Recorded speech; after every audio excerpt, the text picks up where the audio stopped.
Hi, welcome to Project Echo Introduction. Our founder, Dr. Sanjeev Arora, will be giving an overview of the Echo model and a brief history of how we got started. At the end of the presentation, I will go over next steps on how to become an Echo partner and answer any questions. Enjoy! Hello, welcome to Echo Introduction. Echo stands for Extension for Community Health Outcomes. I'm a gastroenterologist by profession, and I started Project Echo in 2003. At Echo, our mission is to democratize knowledge and get best practice care to underserved people all over the world.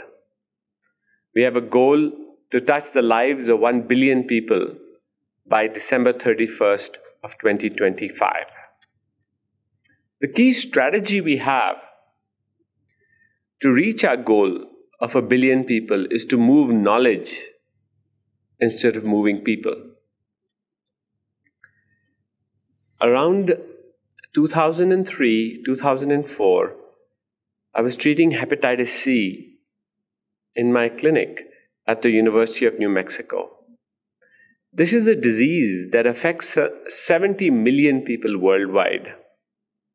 But at that time in New Mexico, 28,000 patients had been diagnosed. Many more have been diagnosed now. But less than 5% of these patients had been treated. I was treating them in my university clinic, but there was an 8-month wait to see me. People would drive hundreds of miles. For example, a patient could drive 250 miles each way and come to see me 12 times while they were getting a treatment with interferon and ribavirin, which was a chemotherapy-like treatment. Even though the disease was curable, these weekly injections of interferon were causing severe side effects like anemia, neutropenia, depression.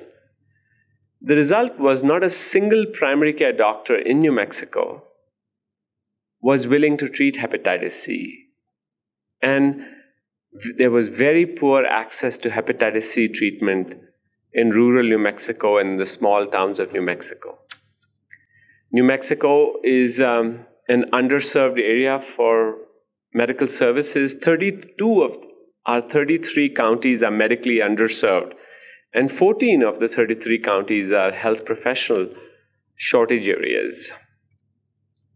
So we developed Echo because patients were coming to see me with liver cancers and liver failure. And I knew that if I had been able to reach them earlier, we would have been able to save their lives.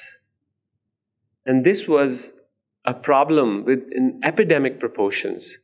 So we developed Echo to safely and effectively treat hepatitis C everywhere in New Mexico. And then we would have a model to treat complex diseases in rural locations, in developing countries. So the Echo model is based on 4 key ideas. First, we can call it amplification, which is where we use technology to leverage the expertise of a multidisciplinary team of experts. In this case, it was a gastroenterologist, a pharmacist, and a psychiatrist. And the technology we were using was one-to-many video conferencing. The second key principle in Project Echo is to share best practices, sharing local best practices.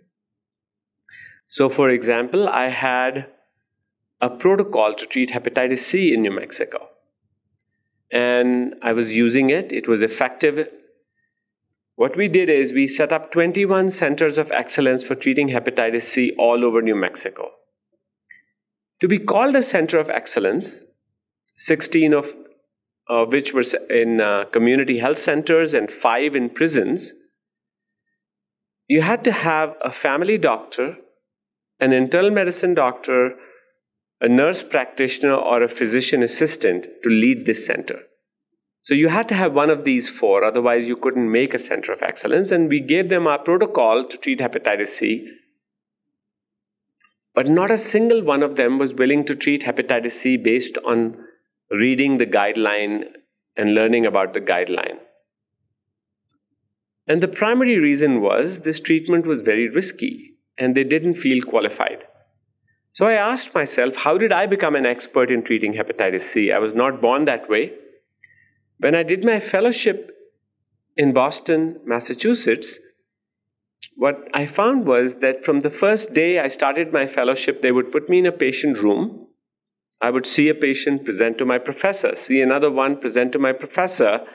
And as I did this continuously for a period of 2 years, they started calling me a gastroenterologist. I said, aha, I'm going to use this model, which we call iterative guided practice or case-based learning, to make new hepatitis C-ologists, that is, new hepatitis C experts in New Mexico, where none existed at this time. This is the heart of ECHO, case-based learning to master complexity. And the fourth principle is to use a web-based database to monitor outcomes. So what we do in ECHO is we train physicians, physician assistants, nurse practitioners, nurses, pharmacists, and hepatitis C. We train them to use our web-based software. I started in 2003, I started the first tele-echo clinic for hepatitis C. We call these clinics knowledge networks because no patient ever comes onto this network. This is what a typical knowledge network looks like. In the big box is the University of New Mexico, where there's a liver specialist, a psychiatrist, and a pharmacist. And in the other small boxes are primary care clinicians. On the top right is Deb Newman from Espanola, who's presenting a patient of hepatitis C to us. We need about 20 pieces of information to make a good decision on hepatitis C. And she gives us that information over about 5 minutes, always in the same sequence. We all discuss the case, and then we go to the Department of Health in Las Cruces. They present a patient. Then Chris Ruge in Las Vegas, New Mexico presents a patient. Over the course of 2 hours, we'll co-manage about 10 patients with hepatitis C and give them a 15-minute lecture on some aspect of hepatitis C that we want to train them on. As we did these tele-echo clinics week after week, we found that these primary care clinicians became great experts. We published a paper describing how they became experts, calling them learning loops, that these primary care clinicians learned from us. They learned from our advice, they learned from our lectures, they learned from each other because they brought one patient to the network and learned 10 on 10 every week and 300 in a year. But mostly they learned by doing. So for example, if we wanted to teach our daughter to drive a car, we couldn't just give her lectures on how to drive a car. What we would need to do is to sit next to her and do guided practice. We call it learning by doing. So the primary way a primary care clinician in ECHO goes from novice to expert is through a process of iterative guided practice. We also monitor outcomes and assess cost and effectiveness. Rural clinicians join ECHO for many reasons, but here are some of the benefits. We provide no-cost continuing medical education credits to doctors and nursing credits.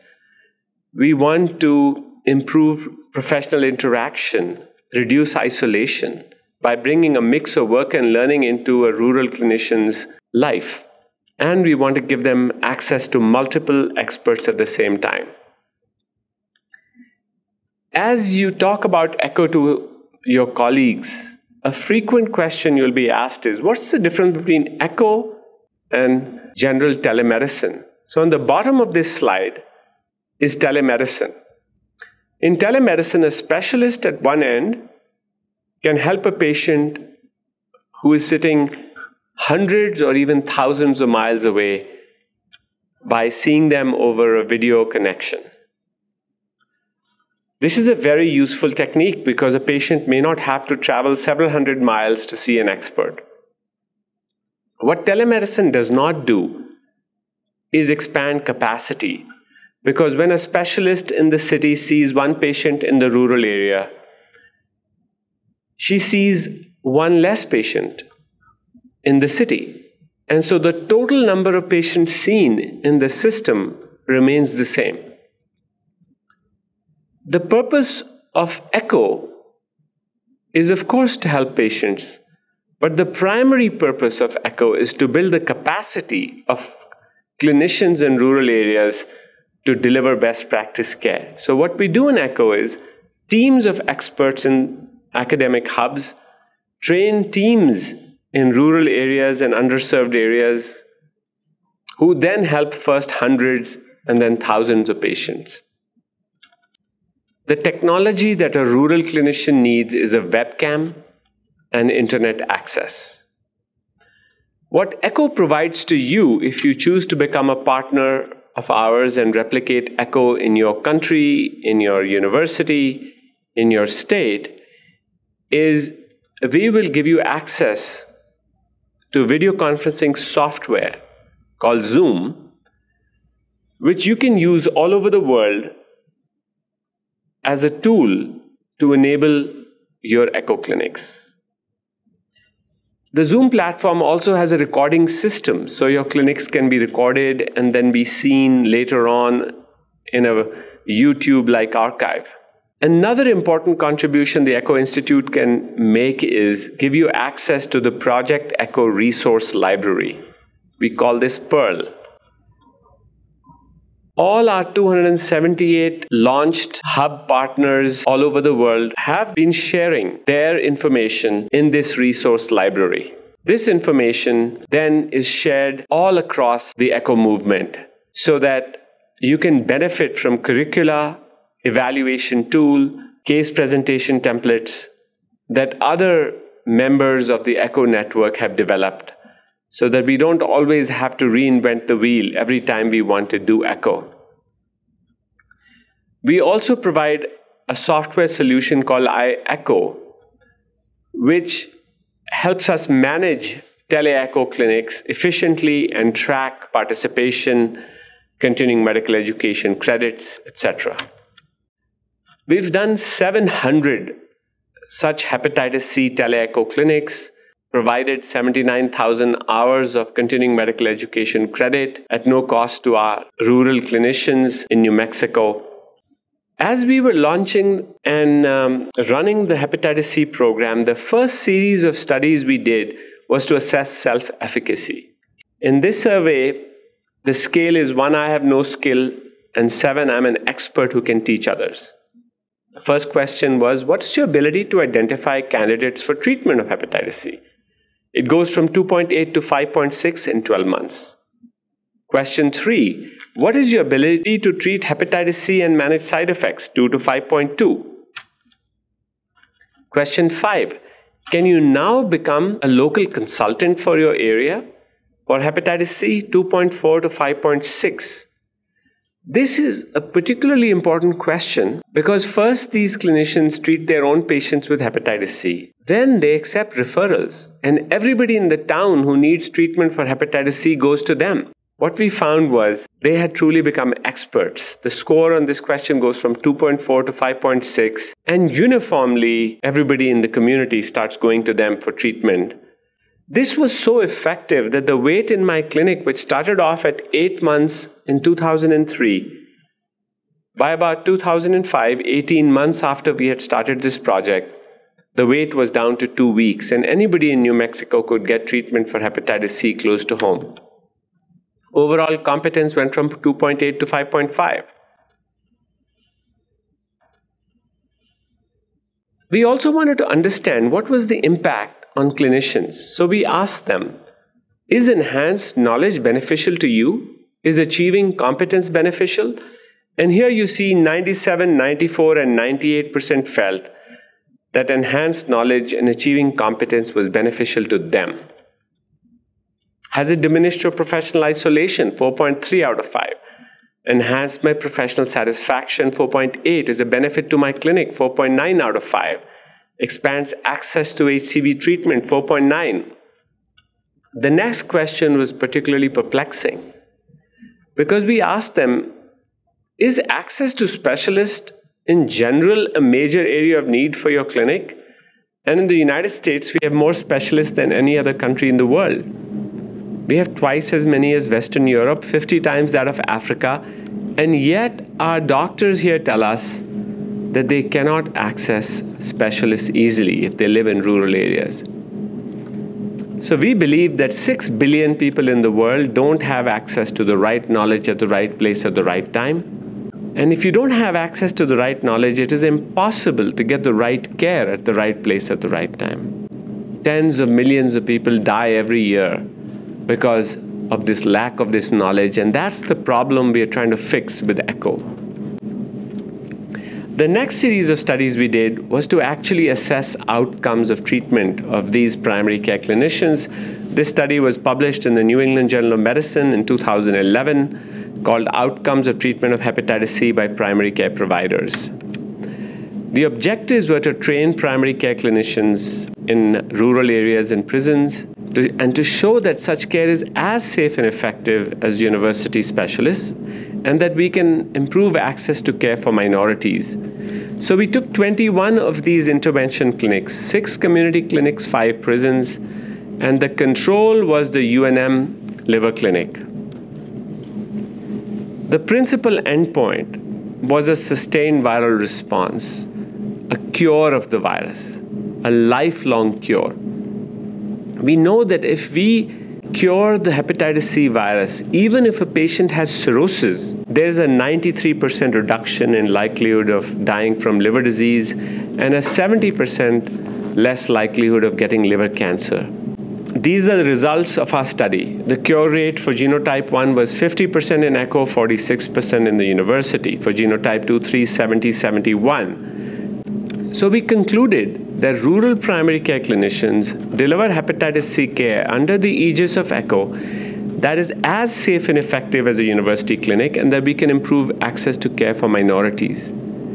We subsequently also showed that the ECHO model was highly cost effective. After hepatitis C was effective, we knew that this could be used for many other disease areas. So we described 6 criteria. We said if the disease is common, if management is complex, if there are new treatments coming, if there's a high societal impact, if there are serious outcomes of untreated disease, and if you have effective treatments, you could use this model and make a big difference in your communities. We realized that if we use the Pareto's principle, which is the 80-20 rule, and focused our attention on the most common healthcare problems in a community, such as chronic pain, rheumatoid arthritis, substance use, and mental health disorders. And we were able to democratize care such that the same level of care could be provided at a community health center as we do at the university. Major improvements in healthcare of a community could occur. The goal of ECHO is force multiplication. What we mean by that is an exponential improvement in capacity to deliver best practice care. 10 times, 100 times more capacity.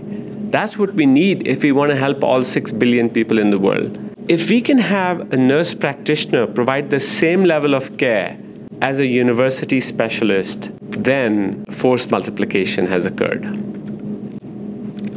We did studies which were published in Health Affairs assessing the impact of ECHO on providers in the area of diabetes and substance use and 15 to 20 other healthcare conditions. And in this series of studies, we could show when doctors and nurses were asked, I'm developing my clinical expertise, 4.48 out of 5. If one looks at the 4th question here, I apply what I have learned about best practices to all my patients with similar chronic diseases, 4.45 out of 5. This study called ECHO-AGE was done out of Beth Israel Deaconess, Boston, a hospital related to the Harvard Medical School. They did a 2-to-1 matched cohort study in nursing homes where they compared the care in 11 nursing homes with 22 controls and showed that residents in ECHO-AGE facilities were 75% less likely to be physically restrained and less likely to be prescribed antipsychotics. This is a study from the University of Rochester where they studied geriatric mental health and showed a 20% reduction in emergency room visits and a 24% reduction in overall costs. A very important study was published in 2018 from the Veterans Administration Health System. And they showed that if patients with liver disease were treated by doctors that participate in ECHO, patients had a 46% lower mortality than if their patients were not participating in ECHO. We now have 153 peer-reviewed publications in ECHO, most of them showing improved provider learning, better quality of care, improved access to care, workforce training and development, cost savings. When we evaluate an education program and a mentorship program like ECHO, we often think of the Moore's framework for continuing education. We have studies in ECHO showing participation, improved provider satisfaction. We have studies showing learning. There are studies showing that providers become more competent. There are several studies show that provider performance improves. These are studies based on electronic medical records showing that doctors' prescription patterns can improve. Patient health improves, as we showed in the New England Journal of Medicine paper. And 2 studies are currently in publication showing that community health can also improve. For example, in the state of Punjab in India, they were treating 1,200 patients of hepatitis C every year. Using ECHO, they treated 50,000 additional patients in rural district hospitals. Similar findings also emerged in the country of Georgia, where they have now treated almost 60,000 patients with a cure rate approaching 93%.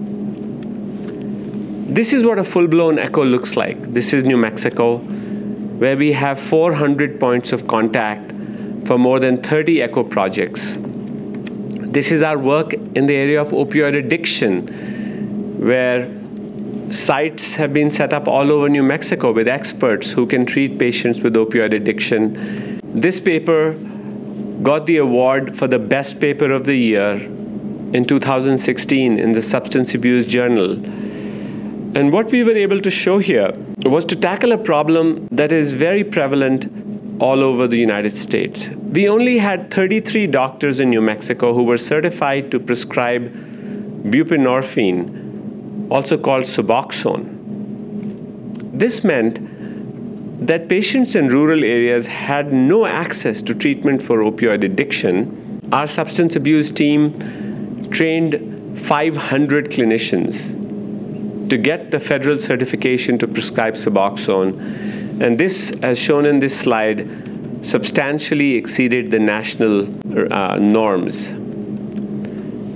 Because we are having an opioid epidemic in the United States, another project that was highly successful was the shared services model, where the University of New Mexico served as a shared services hub. But multiple ECHO projects were launched out of various universities, as shown on this slide, at different times of the week, so that providers could join ECHO either run by the University of Washington or the Billings Clinic in Montana or the Boston Medical Center or the University of New Mexico, giving them many choices. In this project, 429 clinicians were trained in opioid addiction, and they were working at 192 HRSA-funded healthcare centers. The primary reason we need a model like ECHO is demonstrated in this slide. Knowledge is increasing exponentially. Multiple forces are in play. For example, the internet, big data, artificial intelligence, human genome sequencing, computer-aided drug design. All of these forces are converging to accelerate the development of new knowledge. But it is very difficult for a rural doctor anywhere in the world to keep up with it. We need a new model to disseminate this knowledge in an exponential way. ECHO is not just about training doctors, because chronic disease management is a team sport. We also have programs to train community health workers.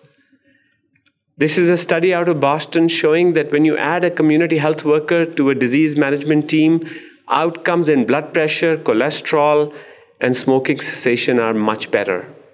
Because these community health workers live in the community. They understand the culture.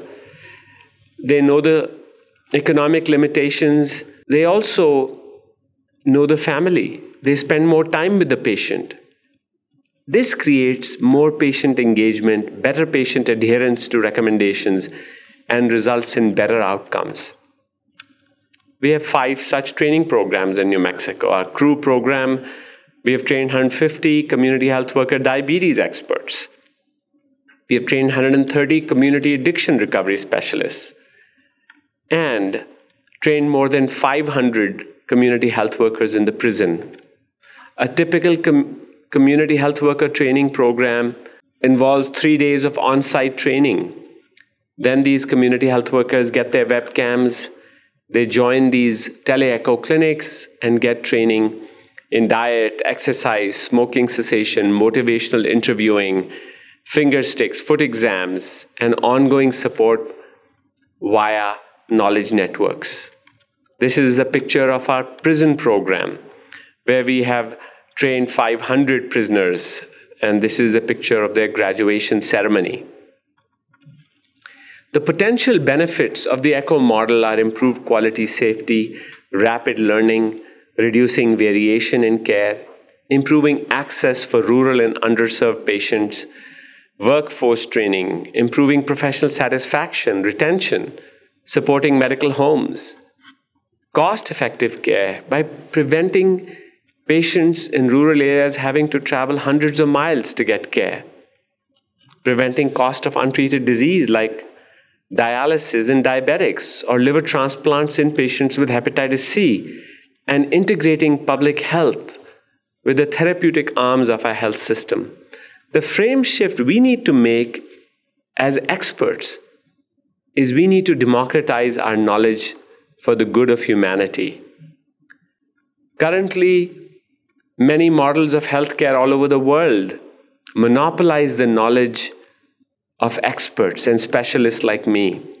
This leads to a massive amount of unnecessary human suffering, and we need to change that. This is a map of New Mexico. Albuquerque is the red star. This is our hepatitis C program.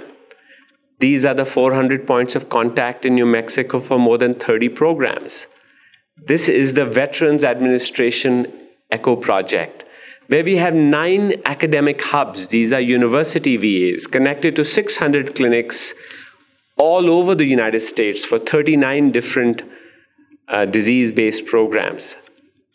This is the US Department of Defense ECHO with hubs in Belgium, Germany, Italy, Japan, South Korea, where patients can benefit without having to travel. This is our Good Health and Wellness in Indian Country program to improve care for Native Americans. We now have more than 176 hubs for ECHO in the United States. Many of these are the leading academic universities in the United States, like University of Washington, UCSF, hospitals of Harvard Medical School, University of Rochester, Johns Hopkins, University of Chicago, MD Anderson in Texas, and many, many more. This is our project in Namibia. It's a partnership with the US government, where more than 100,000 patients are on treatment for HIV. And these are rural hospitals in Namibia, all connected on ECHO.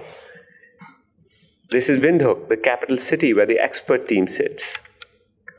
This is one rural hospital where doctors and nurses are learning together from each other, from experts, and from other rural hospitals.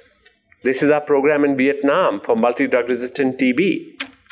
Our program in India for multi-drug resistant TB, the expert team in Delhi. Overall, we now have 278 launched hubs in 34 countries.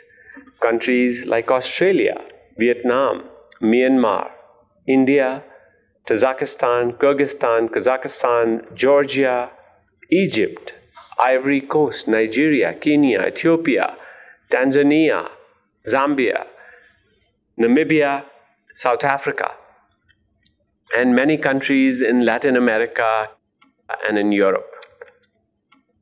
In my last slide, I would like to describe to you what I believe is how ECHO works. The important components of ECHO are team-based care, where multiple teams in rural areas work together around cares of complex patients. Second, task shifting is the idea of every human being working at the highest level of his human potential. In our view, that requires three things. First, interprofessional consultation, many experts helping them. Second, guided practice, like teaching your daughter to drive a car. Third, a mentor-mentee relationship. If you have all these three things, all human performance will improve. ECHO is also a community of practice. It's a social network. It produces joy of work. Multiple publications show that. The role of technology is to reduce the transaction cost of collaboration, but it is the collaboration that creates the value. Force multiplication is the idea of 10 times. We need that to help all underserved patients in the world.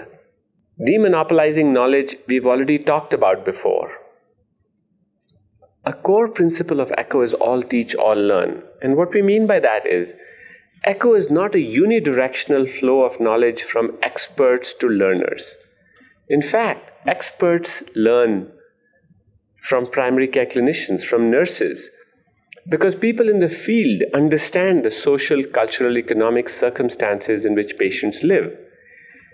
It is the field that creates new knowledge about system improvements, in which one spoke site can learn from another spoke site, and new best practices emerge as we start respectful conversations between hubs and spokes in ECHO.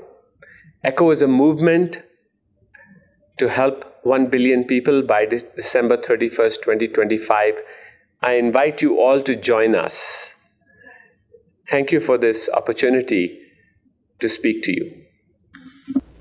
Thank you for watching Project ECHO Introduction. If you are interested in replicating the model, we invite you to join us for an immersion training.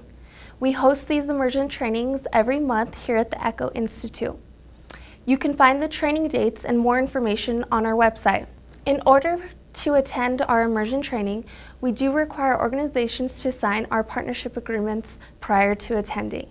The agreements outline our expectation and our commitment to our partners. Our expectations can be summarized in 6 simple principles, which are to follow the ECHO mission, use the ECHO name and trademarks. The partnership agreements create a mutual expectation of sharing of intellectual property created for and by doing ECHO. All partners are required to use our programmatic tracking tool called iECHO. iECHO does not collect any patient data, just programmatic data. There is no selling of ECHO intellectual property. And lastly, we believe in non-exclusivity, meaning there can be multiple ECHO projects in one geographic location. If you have any questions, you can contact us at echoreplication@salud.unm.edu. We look forward to having you join us to reach 1 billion lives by 2025. Goodbye.